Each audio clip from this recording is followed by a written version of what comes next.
High, আমি সেন্ট্রালের পক্ষ থেকে রাহুল। আজকে কোনো পার্টিকুলার পারফিউম নিয়ে কথা বলতে আসিনি। আজকে এসেছি আপনি একটা পারফিউমকে কিভাবে কিছুটা হলেও বেটার বানাতে পারবেন। আচ্ছা, থাম্বনেল হয়তো আপনারা দেখেইছেন, তো সেটা নিয়েই আসবো কথায়। তার আগে বলি, ধরুন আপনি কোনো একটা খাবার বা কিছু সামথিং রান্না করেছেন, সেটাকে নাবিয়েই সঙ্গে সঙ্গে নিশ্চয়ই গরম গরম খাবেন না, একদম যে পুড়ে যাবে। তো খাবারটাকে একটু রেস্ট দিতে হয়।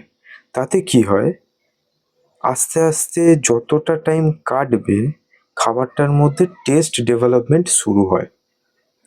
ঠিক সেম জিনিস পারফিউমের ক্ষেত্রেও হয়। সেটা কি? সেটা হচ্ছে, দেখুন, এখানে দুটো জিনিস আছে, এক ম্যাসারেশন, এক ম্যাচুরেশন। এই দুটো নাম হয়তো অনেকে পরিচিত আছেন এই পারফিউমের ক্ষেত্রে, বা এই জিনিস বা এই প্রক্রিয়া কি সেটাও হয়তো আপনারা অনেকেই জানেন, কিন্তু আবার অনেকেই জানেন না। তো সেই জন্যই আজকের এই ভিডিওটা। ফার্স্ট ম্যাসারেশন নিয়ে আসি। ম্যাসারেশন হচ্ছে, ধরুন একটা পারফিউম, তো এই পারফিউমটা যখন একদম আপনার কাছে আসছে, তার আগে কোম্পানিতে যখন এটা বটলে ভরা হয় এবং ভরে সেই পারফিউম হয়তো রাখা হচ্ছে, সেখানে এই ম্যাসারেশন প্রসেসটা হয়, যে কিছুটা টাইম রেখে দিলে পারফিউমের উপাদানগুলো একসঙ্গে ভালোভাবে মিশে যেতে পারে। তো সেই প্রক্রিয়াটা হচ্ছে ম্যাসারেশন। সেটা কিছু ক্ষেত্রে হয় কি, যে বটলে ভরার আগে হয়তো সেই যে ব্যাচটা তৈরি করা হয়েছে সেটাকে ওইভাবে রাখা হয়। আচ্ছা, সহজ ভাষায় বললাম এটা। আর ম্যাচুরেশন, ম্যাচুরেশন হচ্ছে আপনার কাছে যখন এই পারফিউমটা আসছে, ধরুন আপনি কিনলেন, কেনার পরে আপনি ধরুন এটাকে বের করে মোটামুটি দুবার তিনবার স্প্রে করবেন, ঠিক আছে? এই যে স্প্রে করলেন, স্প্রে করাতে কি হচ্ছে, যে এয়ারটা পাম্পের থ্রুতে ভেতরে যাচ্ছে, তাহলে কি হচ্ছে, বাইরের এয়ারটা ভেতরে ঢুকলো। এবার সেই এয়ারটা, আপনারা হয়তো একটা ওয়ার্ড জানেন, অক্সিডাইজেশন প্রসেস। তো সেই জিনিসটা এখানে হচ্ছে, যেটাকে আমরা ম্যাচুরেশন বলছি।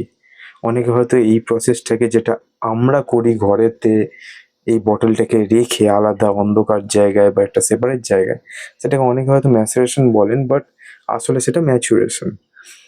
তো তাতে কি হয়, এর যে অ্যালকোহলের যে তীক্ষ্ণ ভাব, সেটা আস্তে আস্তে কাটতে থাকে, এবং এর যে ব্লেন্ডটা, সেটা আরো স্মুথ হতে থাকে।